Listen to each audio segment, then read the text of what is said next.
मेरा नाम सुशांत है। मैं एक गरीब परिवार से ताल्लुक़ रखने वाला लड़का था। मैं अपने माता पिता का इकलौता बेटा था। मैं सिर्फ कहने को ही इकलौता था। घर की सारी जिम्मेदारी और 2 बहनों की जिम्मेदारी भी मुझ पर ही थी। अभी मैं इंटर के ही पेपर दे रहा था कि मेरे पिता का देहांत हो गया। पिताजी की अचानक मौत होने की वजह से मुझे अपनी पढ़ाई को छोड़ना पड़ा, इसलिए मैं ज़्यादा पढ़ लिख नहीं पाया था। घर की सारी जिम्मेदारियां मेरे ऊपर आ गई थी। जब से पिताजी इस दुनिया को छोड़कर चले गए थे, तब से ही मेरे ऊपर परेशानियों के पहाड़ टूट पड़े थे और हमारे घर के हालात बिगड़ते चले जा रहे थे। मुझे पढ़ने का बहुत शौक था। मैं विदेश जाकर पढ़ना चाहता था और चाहता था कि मैं अच्छी से अच्छी एजुकेशन हासिल करूं। मैं एक कामयाब इंसान बनना चाहता था, मगर किस्मत मुझे एक अलग ही मोड़ पर ले आई थी। जो मेरे साथ हो रहा था वो मुझसे बर्दाश्त नहीं हो रहा था। बस मैं जैसे तैसे अपनी जिंदगी गुजार रहा था। घर का इकलौता मर्द होने की वजह से माँ और बहनें भी मुझसे हर चीज़ की डिमांड किया करती थी। कुछ दिनों तक तो मैंने अपने घर के पास ही एक छोटी सी किराना स्टोर खोल ली थी। मैं ये काम तो नहीं करना चाहता था, लेकिन मजबूरी की वजह से मुझे ये काम भी करना पड़ गया था। मगर जैसे जैसे वक्त गुजरता जा रहा था, घर के खर्चे भी बढ़ते चले जा रहे थे। यहाँ तक कि मैं एक दिन में 3 जगह जाकर नौकरी करता था। एक वक्त की रोटी खाता था और 2 वक्त की रोटी के पैसे बचाकर रखता था। मेरे ऊपर दोनों बहनों की पढ़ाई की भी जिम्मेदारी थी। मैं चाहता था कि मेरी बहनों के अच्छे घरानों में शादी हो जाए। उनकी पहली और आखिरी उम्मीद आखिर मैं ही तो था। हमेशा मैं अपने परिवार की हालत सुधारने की प्लानिंग में लगा रहता था, मगर मैं ये सब भूल गया था कि हम जितने भी प्लान बना लें, लेकिन नसीब में जो लिखा होता है वही होकर रहता है। घर की परेशानियों की वजह से मैं और भी ज़्यादा परेशान होता चला जा रहा था। कम उम्र में ही परेशानियों ने मुझे घेर लिया था। ऐसे ही टेंशन में मेरे दिन कट रहे थे। तभी एक दिन मेरा दोस्त मेरे पास आया और वो मुझसे कहने लगा कि वो दुबई जा रहा है। उसे वहाँ पर एक अच्छी नौकरी मिल गई है। वो मुझसे कहने लगा, क्या तुम भी मेरे साथ चलना चाहते हो? कुछ देर तक तो मैं सोचता रहा और फिर मैंने हाँ कर दी। सच ये था कि मैं भी इस जिंदगी से तंग आ गया था। इतनी मेहनत करने के बाद भी घर के खर्चे पूरे नहीं हो पाते थे। मैंने अपनी माँ को इस बारे में बताया तो मेरी माँ ने मुझे इतनी दूर जाने के लिए मना कर दिया और वो कहने लगी कि तुम हमारे इकलौते बेटे हो। मैं नहीं चाहती कि मेरा एक ही बेटा है और वो भी मेरी नज़रों से दूर चला जाए। लेकिन जब मैंने माँ को घर की परेशानियों के बारे में बताया और कहा कि मैं इन परेशानियों से तंग आ गया हूँ, मुझे भी टेंशन रहती है, धीरे धीरे डिप्रेशन का शिकार होता चला जा रहा हूँ। यहाँ रहकर मुझसे कुछ नहीं होगा। मैं चाहता हूँ कि मैं बाहर जाकर काम करूँ, जहाँ पर मुझे इतने पैसे मिले कि घर का खर्चा पूरा होने के बाद भी कुछ पैसे बच जाया करें। आखिर दोनों बहनें जवान बैठी हुई हैं, मुझे इनकी भी तो शादी करनी है। जब कई दिन तक मैंने अपनी माँ को समझाया तो उनकी भी समझ में आ गई और उन्होंने मुझे दुबई जाने की परमिशन दे दी। मैंने दुबई जाने के लिए अपना वीज़ा तैयार करवाया और मुझे वीज़ा मिल गया। उसके बाद मैं अपने दोस्त के साथ जाने के लिए तैयार हो गया था। अभी मैं इन कामों में ही बिजी था कि एक दिन अचानक मेरी बहन के लिए रिश्ता आ गया, जो मुझसे छोटी थी और मेरी अपनी छोटी बहन से बहुत ज़्यादा बनती थी। मैंने लड़की की फैमिली से मिलकर फ़िलहाल सगाई की बात कर ली थी, क्योंकि मैं अपनी बहन की शादी बहुत धूमधाम से करना चाहता था और साथ में ये भी चाहता था कि जब तक उसकी शादी में टाइम है तब तक वो अपनी पढ़ाई पूरी कर ले। इन्हीं सब सोचों में गुम होकर मैं अपने घर से दुबई जाने के लिए निकल गया था। घर से एयरपोर्ट की तरफ चला गया था। एयरपोर्ट जाने से पहले मैं अपने चाचा के घर जाकर उनसे कहकर आया था कि वो मेरी माँ और बहनों का ख्याल रखें। मेरे घर में अब कोई मर्द नहीं बचा था, इसलिए मैं अब अपने घर को अकेला छोड़कर नहीं जाना चाहता था। मगर मैंने फैसला कर लिया था दुबई जाने के लिए और मैं अपने इस फैसले पर कायम रहना चाहता था। मैं और मेरा एक दोस्त एक साथ दुबई जा रहे थे। मैंने आगे बढ़कर अपने सामान की चेकिंग करवाई और दोनों ही हम प्लेन में बैठ गए। मेरा दिमाग अभी भी अपने घर की तरफ ही जा रहा था। मैं परेशान था कि मेरे बिना मेरी माँ और बहनें किस तरह से रहेंगी। मैंने सारी परेशानियों से छुटकारा पाने के लिए अपनी आंखें बंद करके अपने शहर को छोड़कर आने लगा था और धीरे धीरे अपनी मंजिल की तरफ जा पहुंचा। आखिर मेरी जिंदगी में बहुत सारी कठिनाइयां आ गई थी। मुझे अपना परिवार बहुत प्यारा था। उनके आराम और सुकून के लिए मैंने अपने सुकून की कुर्बानी देने का फैसला कर लिया था। मैं चाहता था कि मैं अपनी माँ और बहनों को जिंदगी में हर वो सुकून दे सकूं जो हर इंसान चाहता है। जो दिन मैंने गुजारे थे वो मेरे लिए बड़े मुश्किल भरे दिन थे। रास्ते में जाते हुए मैं सोच रहा था कि काश मैं अपना घर छोड़कर इतनी दूर काम करने के लिए नहीं जाता, मगर फिर ये भी सोचता था कि मजबूरी की वजह से ही तो मैंने ये फैसला किया था, वरना कौन ऐसा इंसान होता है जो अपने परिवार के होते हुए भी कहीं दूर जाकर काम करे। यही सब सोचते हुए मुझे नींद आ गई थी और मैं सो गया। वो एक अजीब रात थी। कभी तो ऐसा लगता था कि सिर्फ मैं सपना देख रहा हूँ या हकीकत है, लेकिन ये सब हकीकत था। मेरी जिंदगी में आने वाली वो रात एक अजीब ही रात थी। मैं उस रात को कभी नहीं भूल पाऊंगा। जब अगले दिन हम दुबई पहुंच गए, दुबई पहुंचने के बाद रात का टाइम था और हम खाना खाने के लिए रेस्टोरेंट में चले गए थे।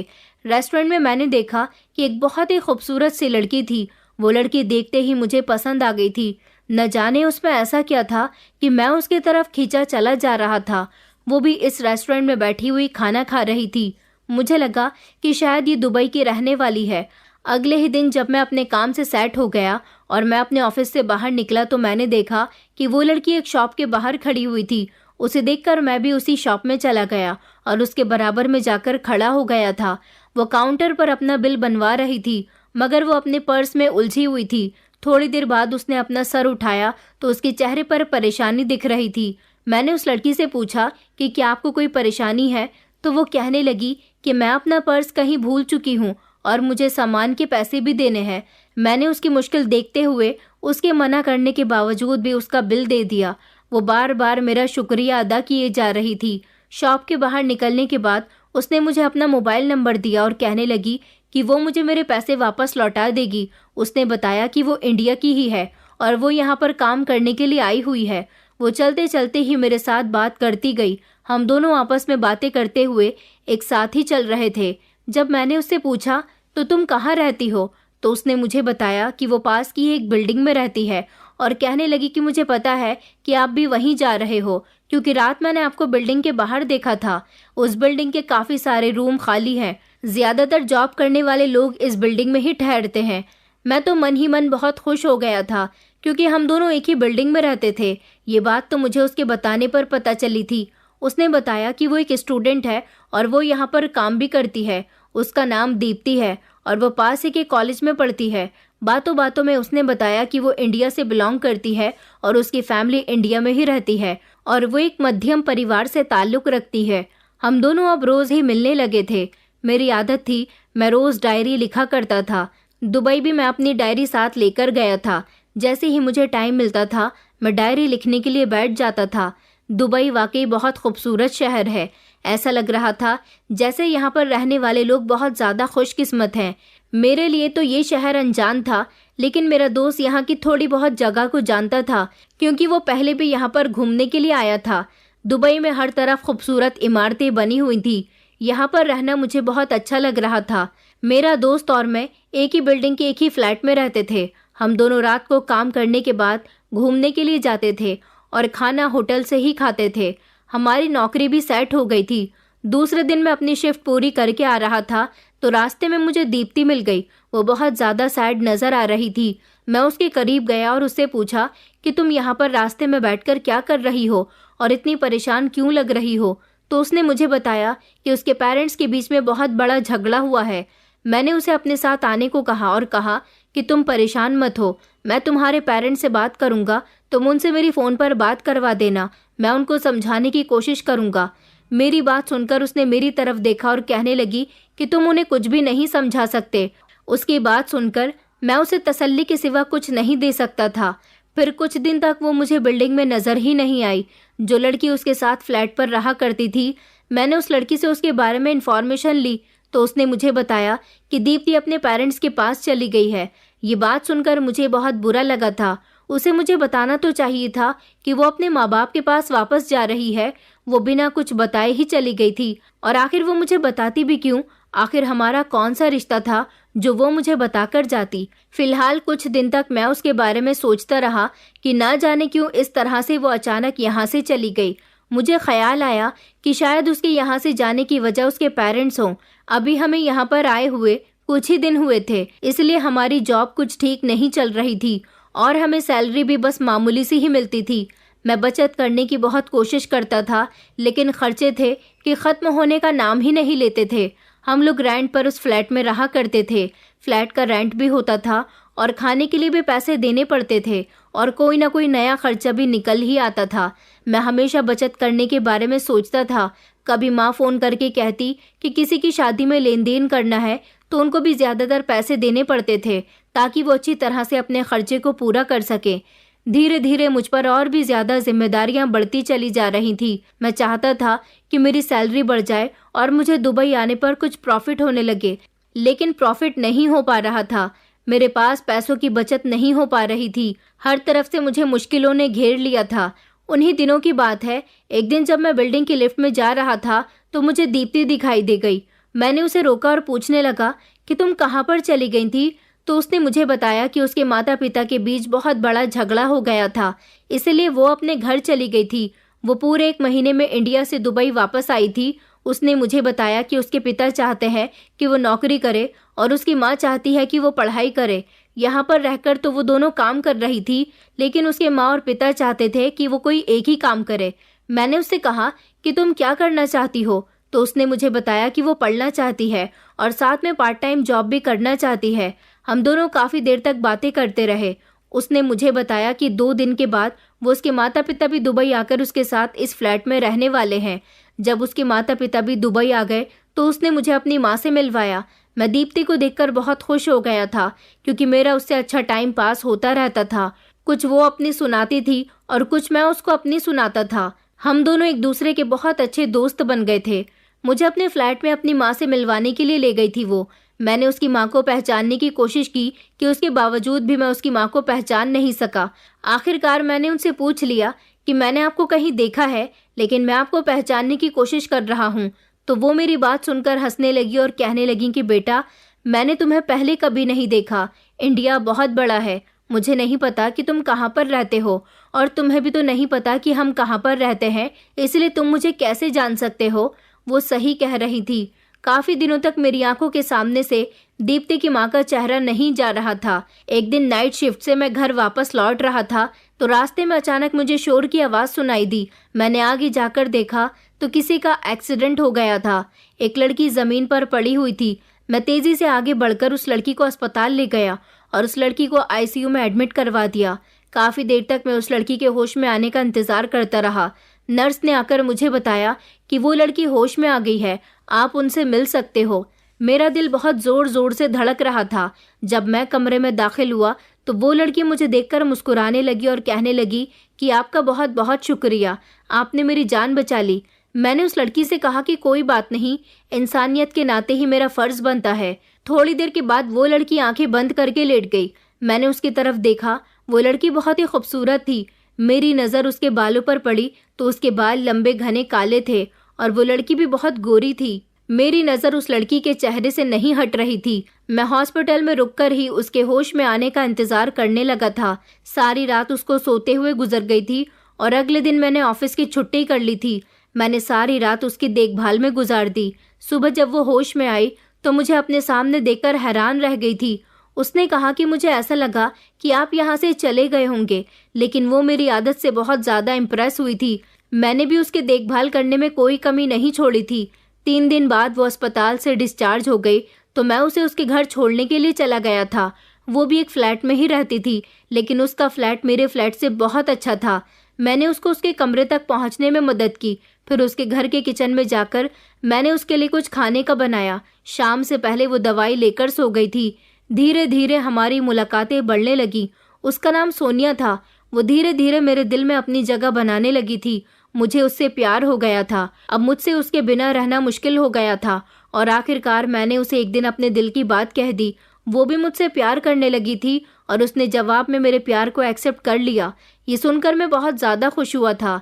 फिर मैंने उसकी खातिर बचत करना शुरू कर दिया था। वो खुद भी जॉब करती थी और पढ़ाई भी करती थी। उन्हीं दिनों मेरी बहन की शादी की तारीख भी फिक्स हो गई थी। माँ ने जब मुझे ये बात बताई तो मैं टेंशन में आ गया था और माँ से नाराज़ भी हुआ था कि माँ ने मुझे बिना बताए ही शादी की डेट फिक्स कर दी थी। मैंने अपनी बहन को कॉल किया और उसे शादी की बधाइयाँ देने लगा। मैंने सोनिया को भी इस बारे में बता दिया था। उसने भी मुझे बधाई दी। हम रोज़ मिलने लगे थे। मैंने अब उसके साथ ही जॉब करना शुरू कर दिया था। हम एक साथ एक ही ऑफिस में जॉब किया करते थे। हम ऑफिस साथ जाते थे और साथ ही वापस आते थे। हम दोनों की नज़दीकियाँ बढ़ने लगी थी। एक दिन मैंने उससे शादी के लिए प्रपोज कर दिया और उसने भी हाँ कर दी थी। मैं अभी तक सोनिया की फैमिली के बारे में नहीं जानता था। जब मैंने सोनिया से उसकी फैमिली के बारे में पूछा तो उसने मुझे बताया कि उसकी कोई फैमिली नहीं है, वो एक अनाथ लड़की है और वो इंडिया में ही रहती थी। इंडिया में जॉब करने के बाद वो यहाँ दुबई जॉब करने के लिए आई थी और यहीं पर रहकर वो अपनी पढ़ाई भी पूरी कर रही थी। उसके बारे में सुनकर मुझे तो बहुत दुख हुआ था। मैंने उसे तसल्ली दी और हमेशा उसका साथ देने का वादा किया था। मैं चाहता था कि मेरी शादी जल्द ही सोनिया के साथ हो जाए, लेकिन इससे पहले मुझे अपने घर वालों से बात करनी थी। मैंने अपनी माँ को सोनिया के बारे में सब कुछ बता दिया था। माँ ये बात सुनकर कुछ देर के लिए तो खामोश हो गई थी। फिर उन्होंने मुझसे कहा कि पहले अपनी बहन की शादी करो, उसके बाद अपने बारे में सोचना। मैंने अपनी माँ को समझाने की कोशिश की कि बहन की शादी कुछ महीनों के लिए टाल देते हैं, क्योंकि अभी तक मेरे हाथ में इतना काम नहीं आया कि मैं कुछ पैसों की बचत कर सकूं। लेकिन माँ ने मुझसे कहा कि कुछ भी करके तुम्हें अपनी बहन की शादी करनी है। मुझे अपनी माँ की बातों पर यकीन नहीं आ रहा था। आखिरकार माँ को क्या हो गया था? माँ को मेरा ख्याल नहीं था। फिर कुछ दिनों के बाद माँ का दोबारा मुझे फ़ोन आया और माँ मुझसे कहने लगी कि बेटा, तुम्हें अब यहाँ पर पैसे भेजने की कोई ज़रूरत नहीं है। मैंने घर में ही बुटीक खोल लिया है और मैं पैसे कमाने लगी हूँ। घर का खर्चा आराम से हो जाता है। तुम पैसों की बचत करो और अपनी बहन की शादी के लिए पैसे बचाकर रखो। ये बात सुनकर मैं हैरान रह गया था। मुझे माँ की बात पर यकीन नहीं आ रहा था कि माँ खुद मुझसे पैसे ना भेजने की बात कर रही थी। फिर मैंने फैसला किया कि मुझे तो सोनिया से शादी करनी है। इसलिए मैंने सोनिया से कहा कि मुझे किसी भी तरह से तुमसे कोर्ट मैरिज करनी होगी। सोनिया भी मुझसे इतनी जल्दबाजी की वजह पूछ रही थी।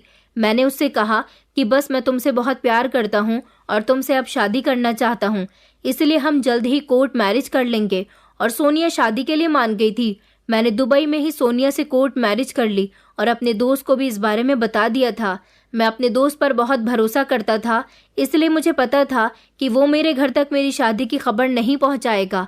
मेरी माँ की शर्त थी कि जब तक मेरी बहन की शादी नहीं हो जाती तब तक मैं भी शादी नहीं कर सकता। लेकिन मुझे सोनिया से इतना ज़्यादा प्यार था कि मैं उससे जल्द ही शादी करना चाहता था। मेरे दोस्त ने मेरा साथ दिया और इस तरह से मेरी शादी सोनिया से हो गई। वो दिन मेरी ज़िंदगी का सबसे खुशियों भरा दिन था, मगर मैं नहीं जानता था कि वो खुशियाँ सिर्फ मेरे लिए कुछ दिन तक की ही थी। शादी के बाद भी सोनिया और मैं एक साथ ऑफिस जाया करते थे। सोनिया से शादी करने के बाद मेरे खर्चे बढ़ते चले जा रहे थे और मैं अपनी बहन की शादी के लिए कोई भी बचत नहीं कर पा रहा था। जो पैसे मैं माँ को भेजता था, माँ ने उन पैसों से बुटीक खोल लिया था। मेरी माँ और दोनों बहनें बहुत अच्छी सिलाई किया करती थी, इसलिए उन्होंने अपनी काबिलियत के बलबूते पर अपने ही घर में बुटीक खोल लिया था। माँ ने बताया था कि उनकी बहुत अच्छी कमाई हो जाती है। माँ का फ़ोन आया और माँ कहने लगी कि तुम जल्दी घर वापस आ जाओ, तुम्हारी बहन की शादी के कुछ ही दिन रह गए हैं। ऐसा ना हो कि तुम अपनी बहन की शादी वाले दिन ही घर आओ। जल्दी ही तुम अपने घर आ जाओ। यहाँ आकर तुम्हें कुछ काम भी तो देखने हैं। लेकिन मैंने सोचा कि मैं अपनी बहन की शादी के लिए पैसे नहीं बचा पाया हूँ, इसलिए अभी मेरे पास कुछ दिन थे जिन दिनों में मैं काम करके पैसों की बचत कर सकता था। इसलिए मैंने माँ से कह दिया था कि मैं शादी से एक दिन पहले ही घर पर आऊँगा। माँ इस बात पर राजी तो नहीं हो रही थी, लेकिन मेरे ज़्यादा समझाने पर माँ मान ही गई थी। लेकिन पैसे भेजने की फिक्र अब मुझे नहीं रही थी। बस मुझे अपनी बहन की शादी के लिए ही पैसे इकट्ठा करने थे। लेकिन घर वापस जाने की बात मुझे बहुत परेशान कर रही थी। लेकिन फिर मैंने सोचा कि जितने भी पैसे मेरे पास हैं वो सब लेकर मैं इंडिया वापस चला जाता हूँ और वहीं जाकर मैं अपना कोई बिजनेस कर लूँगा और अब दोबारा दुबई नहीं आऊँगा। मगर मैं सोनिया को यहाँ पर अकेले छोड़कर कैसे जा सकता था? और अगर उसे अपने साथ लेकर जाता तो माँ से क्या कहता? अब तो मैं और भी ज़्यादा टेंशन में फंस गया था। सोच सोचकर मेरे दिमाग में दर्द होने लगा था। मुझे कोई रास्ता नज़र ही नहीं आ रहा था। तभी मैंने सोनिया को इस बारे में सब कुछ बता दिया। वैसे भी आज न कल सोनिया को इस बारे में सब कुछ पता चल ही जाना था और अब मैंने सोच लिया था कि मैं सोनिया को अपने साथ इंडिया लेकर चला जाऊंगा। और वैसे भी आज नहीं तो कल इंडिया तो जाना ही था ना, और सोनिया को साथ लेकर ही जाना था।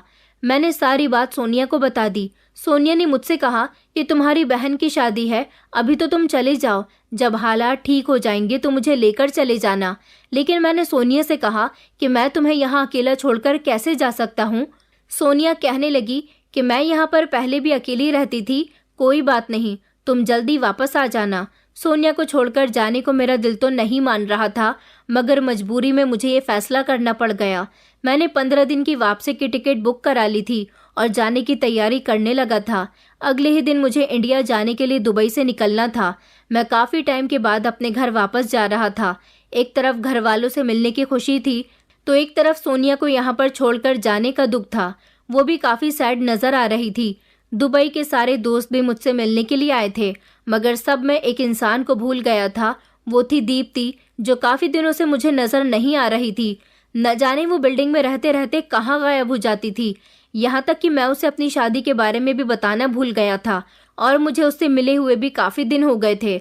ना जाने वो कहाँ गायब हो जाती थी। उससे मेरी बहुत अच्छी दोस्ती थी, लेकिन वो भी मुझसे मिलने की कोशिश नहीं करती थी। मैंने अपने दोस्त से उसके बारे में पूछा तो उसने कहा कि उसे दीप्ति के बारे में कुछ नहीं पता। पता नहीं क्यों, मगर आज वो मुझे बहुत याद आ रही थी।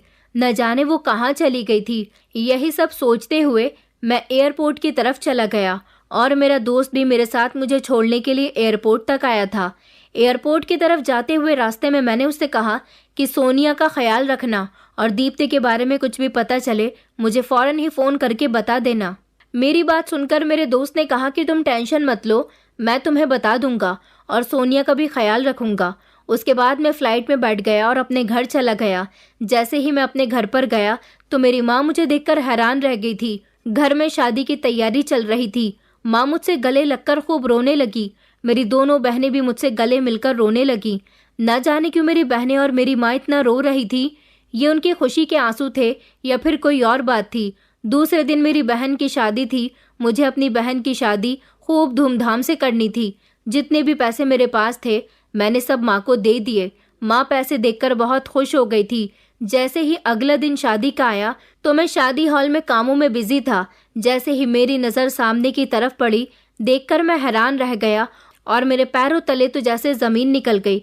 स्टेज पर मेरी बहन के पास कोई और लड़की नहीं बल्कि दीप्ति बैठी हुई थी और उसके पास मेरी बहन और मेरी माँ भी बैठी हुई थी। मैंने तो कभी सोचा भी नहीं था कि आखिर वो मेरे परिवार वालों को कैसे जानती है। वो तो यहाँ मेरी माँ और बहनों के पास मेरी आंखों के सामने बैठी हुई थी, जबकि मैंने उसे पहले कभी अपने शहर में नहीं देखा था, बल्कि मेरी पहली बार मुलाकात तो उससे दुबई में ही हुई थी। मैं ये सोच सोचकर परेशान हो गया था कि वो यहाँ मेरी बहन के पास मेरी आंखों के सामने बैठी हुई थी।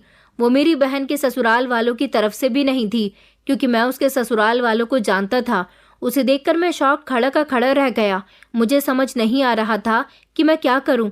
मेरे दिमाग में ये सवाल घूम रहे थे कि पहला सवाल जो मेरे दिमाग में आया था वो ये था कि वो मेरी बहन की शादी में क्या कर रही थी और वो यहाँ पर किस तरह पहुंची, यहाँ तक कि उसके माँ बाप भी वहीं पर मौजूद थे। आखिर क्या बात थी?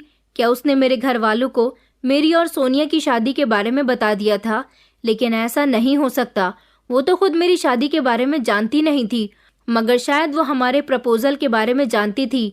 वो दीप्ति थी जो इतने महीनों से गायब थी और मैंने कभी सोचा भी नहीं था कि वो इस तरह मेरे घर वालों के पास बैठी हुई मुझे दिखाई देगी। अभी मैं इन सब बातों में ही उलझा हुआ था कि उसने मेरी तरफ देखा और वो मुझे देखकर मुस्कुराने लगी। मेरे चेहरे पर घबराहट भरे एक्सप्रेशन साफ दिखाई दे रहे थे। शायद उसे मेरी परेशानी का अंदाजा हो गया था। वो मुस्कुराते हुए अपने माता पिता के साथ वहां से चली गई। मैं खड़ा हुआ उसको देखता रह गया। उसने मुझसे बात करने की भी कोशिश नहीं की, लेकिन मैंने सोचा कि अच्छा हुआ वो यहाँ से चली गई। कहीं वो मेरी सच्चाई मेरी फैमिली को ना बता दे। माँ न जाने बात बात पर क्यों रो रही थी। माँ के रोने से तो मुझे ऐसा लग रहा था जैसे उसने पहले ही आकर मेरी माँ को इस बारे में सब कुछ बता दिया हो। मगर वो मेरी फैमिली को किस तरह से जानती थी? इन सब सवालों के जवाब जानने के लिए मुझे दीप्ति का बेसब्री से इंतजार था। अपनी बहन की शादी के दूसरे ही दिन मैं सुबह ही दीप्ति को ढूंढने के लिए निकल गया था। आखिर वो कहाँ रहती है मुझे कुछ पता भी तो नहीं था, ना ही मेरे पास उसका फ़ोन नंबर था जिसके ज़रिए मैं उसे ढूंढ पाता। आखिर मैं उसे कहाँ ढूंढता? सारा दिन मैं उसकी हर जगह तलाश करता रहा। आखिर थक हार कर मैं घर की तरफ लौट रहा था।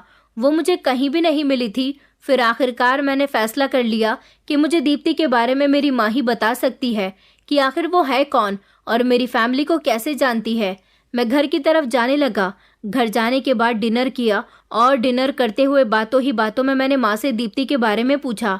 उन्होंने जो कुछ मुझे बताया वो सुनकर तो मैं दंग ही रह गया था। माँ ने मुझे बताया कि वो मेरी मंगेतर है और मेरे पिताजी के बचपन के पक्के दोस्त की बेटी है। वो हर हफ्ते हमारे घर आ जाया करती थी। जब वो पैदा हुई थी तभी मेरे पिताजी ने उसका हाथ मेरे लिए मांग लिया था। दीप्ति और मैं बचपन में एक साथ स्कूल जाया करते थे। मेरी दीप्ति से बचपन में काफी अच्छी दोस्ती थी। मतलब ये वही लड़की थी जिसको मेरे पिताजी ने मेरे लिए चुन लिया था। आखिर दीप्ति वही लड़की थी जो बचपन की मेरी दोस्त थी और मुझे बचपन से ही जानती थी। जब दीप्ति 5th क्लास में थी तो उसके पिता दूसरे शहर में शिफ्ट हो गए थे और दीप्ति को पढ़ने के लिए विदेश भेज दिया गया था। तभी से ही हमारी मुलाकात दीप्ति और उसकी फैमिली से कम होने लगी थी। लेकिन मैं दीप्ति को भूल चुका था क्योंकि वो बचपन की बात थी और काफी सालों पुरानी बात हो गई थी। मुझे नहीं पता था कि ये वही लड़की है जो बचपन में मेरी मंगेतर बन गई थी। मुझे लगा कि शायद जैसे मैं दीप्ति के बारे में भूल गया हूँ, इसी तरह से वो भी मेरे बारे में भूल गई होगी। इतने सालों पुरानी बात कौन याद रखता है। दीप्ति के बिहेवियर से तो नहीं लग रहा था कि वो मुझे यहाँ पर देखकर हैरान हुई थी, बल्कि वो तो मुझे देखकर मुस्कुरा रही थी। मैं यही सब कुछ सोच रहा था और सोचते सोचते मुझे नींद आ गई और मैं सो गया। मैंने माँ से दीप्ति के घर का एड्रेस ले लिया था। सुबह ही मैं माँ के बताए हुए पते पर दीप्ति के घर जाने के लिए निकल गया क्योंकि वो दूसरे शहर में रहती थी। मैं उसके घर पहुंच गया और आखिरकार मैं उसका घर ढूंढने में कामयाब हो गया। मैं उनके घर के दरवाजे पर खड़ा होकर बैल बजा रहा था। थोड़ी देर के बाद अंदर से किसी की आवाज आई और उसके बाद दरवाजा भी खुल गया। दरवाजा दीप्ति ही खोलने आई थी। जब उसने मुझे दरवाजे पर खड़े हुए देखा तो वो एकदम से हैरान हो गई। फिर साइड पर खड़े होकर रास्ता देने लगी और कहने लगी कि अंदर आ जाओ। मैं उसके पीछे पीछे चलने लगा।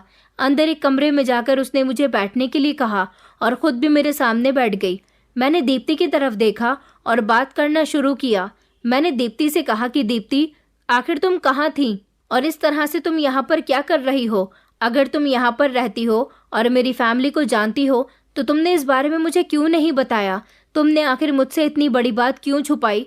दुबई में तो तुम मुझे अनजान बनकर मिली थी। तुम वहाँ पर पढ़ने के लिए गई थी, लेकिन तुमने मुझे ये क्यों बताया कि तुम वहाँ पर जॉब करने गई हो? और क्या तुमने मेरी फैमिली को मेरी शादी के बारे में बता दिया?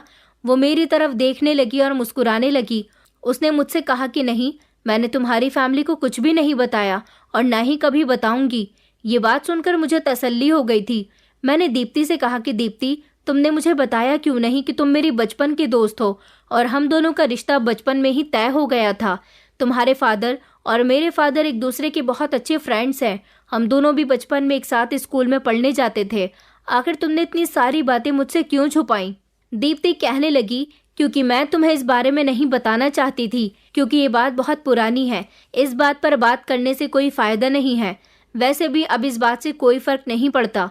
मैंने दीप्ति से अपने सारे सवालों का जवाब मांगा, लेकिन उसने मुझे कुछ नहीं बताया और वो मुझे कुछ भी बताने के लिए तैयार नहीं थी और मैं उसके घर से बिना कुछ जाने ही वापस आ गया था, क्योंकि वो मुझे कुछ भी बताने के लिए तैयार ही नहीं थी। जब मैं घर आया तो मैंने माँ को अपनी और सोनिया की शादी के बारे में बता दिया और माँ से कहा कि मैं सोनिया को अपने घर में लेकर आना चाहता हूँ।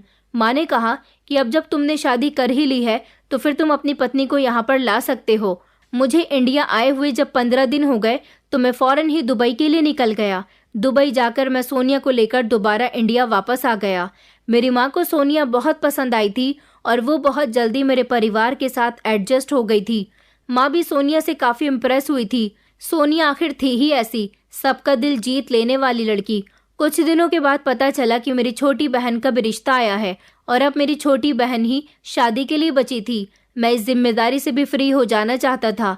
लड़के वाले शादी के लिए 1 साल का टाइम मांग रहे थे, लेकिन मैं ऐसा नहीं चाहता था। मैं चाहता था कि मैं जल्दी से जल्दी अपनी बहन की शादी कर दूं। मैंने लड़के वालों से 3 महीने के अंदर शादी करने को कहा कि अगर वो लोग 3 महीने के अंदर शादी कर देते हैं तो ठीक है, वरना मैं अपनी बहन की शादी वहां पर नहीं करूंगा। लड़के वाले शादी करने के लिए तैयार हो गए थे। माँ मुझे काफ़ी समझा रही थी कि तुम्हें इतनी जल्दबाजी का फैसला नहीं करना चाहिए, लेकिन मैंने माँ की बात नहीं मानी और अपनी बहन का रिश्ता तय कर दिया। मैंने अपनी एक बहन की शादी तो धूमधाम से की थी और छोटी बहन की शादी भी धूमधाम से करना चाहता था। सोनिया ने भी शादी में किसी चीज़ की कोई कसर नहीं छोड़ी थी। सोनिया ने शादी की तैयारियों को अच्छी तरह से संभाल लिया था।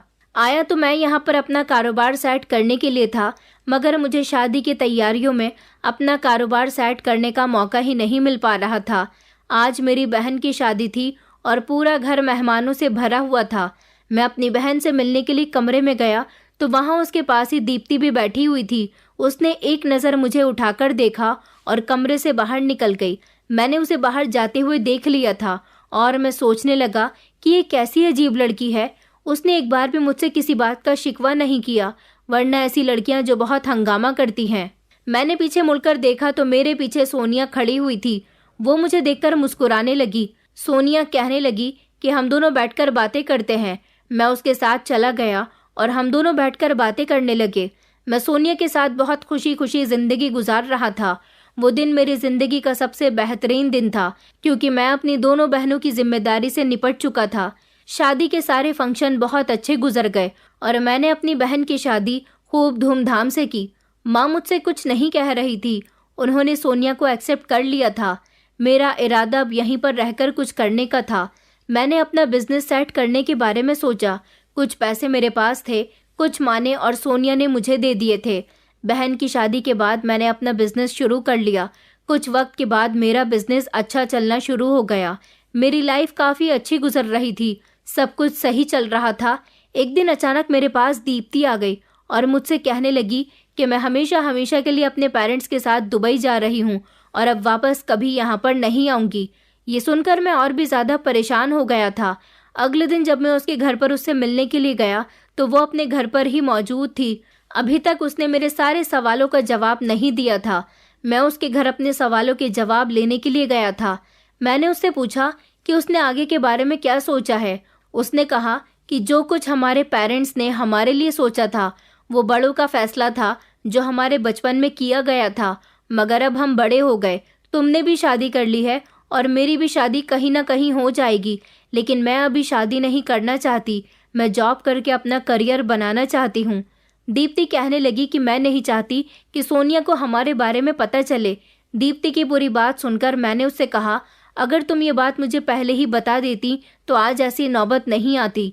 मेरी बात सुनकर उसने मुझे तसल्ली दी और कहने लगी कि कोई बात नहीं, जो हमारे भाग्य में लिखा होता है वही हमारे साथ होता है। तुम्हारे भाग्य में सोनिया ही लिखी हुई थी, मैं नहीं। 2 दिन के बाद दीप्ति हमारे घर पर आई और मेरी माँ के कमरे में बैठकर काफ़ी देर तक ना जाने उनसे क्या बातें करती रही।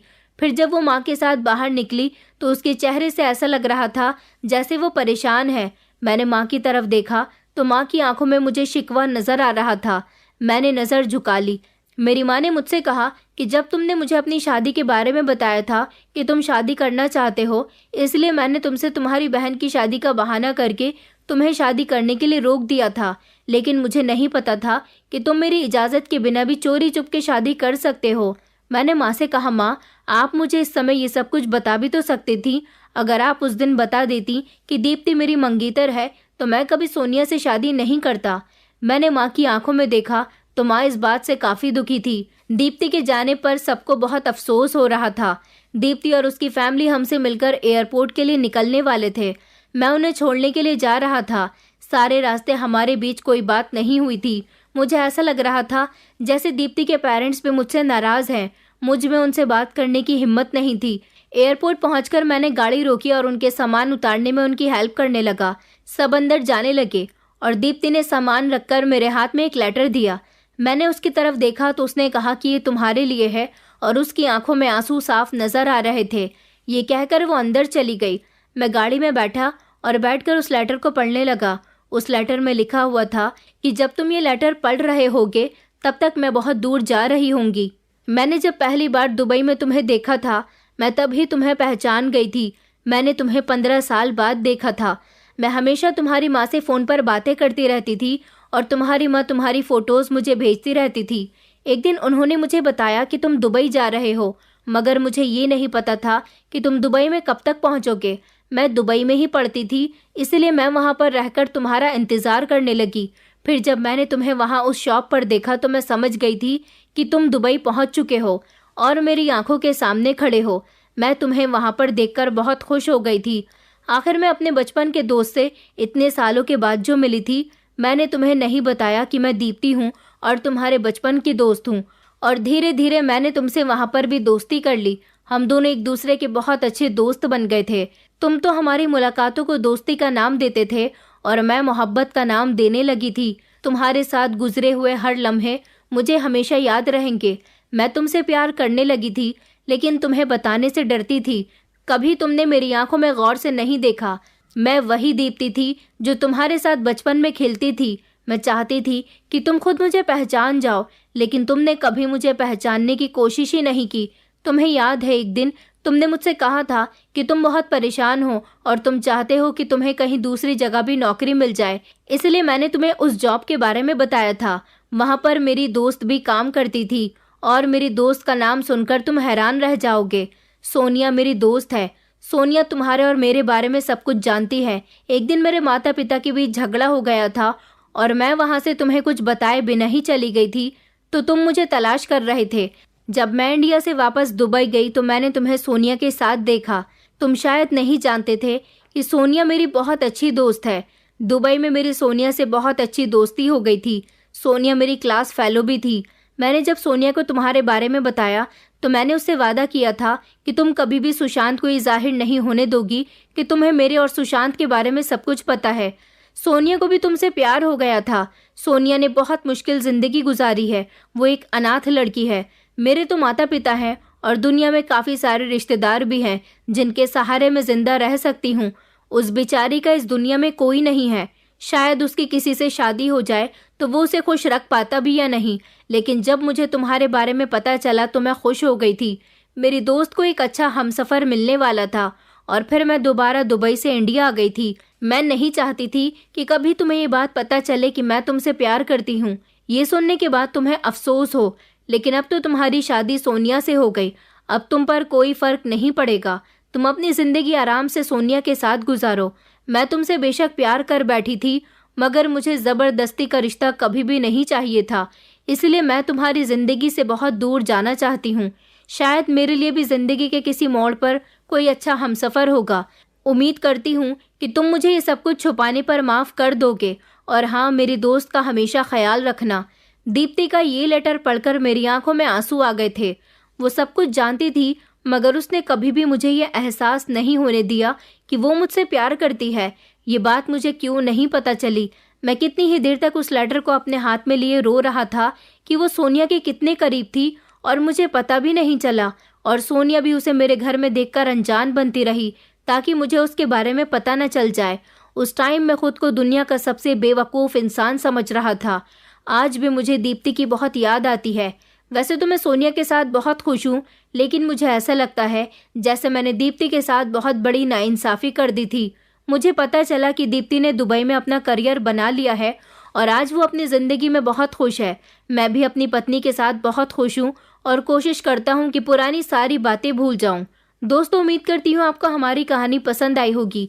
कहानी पसंद आई है तो वीडियो को लाइक करें, चैनल पर नए हैं तो चैनल को सब्सक्राइब करें, और हाँ, नोटिफिकेशन बेल को ज़रूर दबाएं ताकि अगली अपडेट सबसे पहले आपको मिले।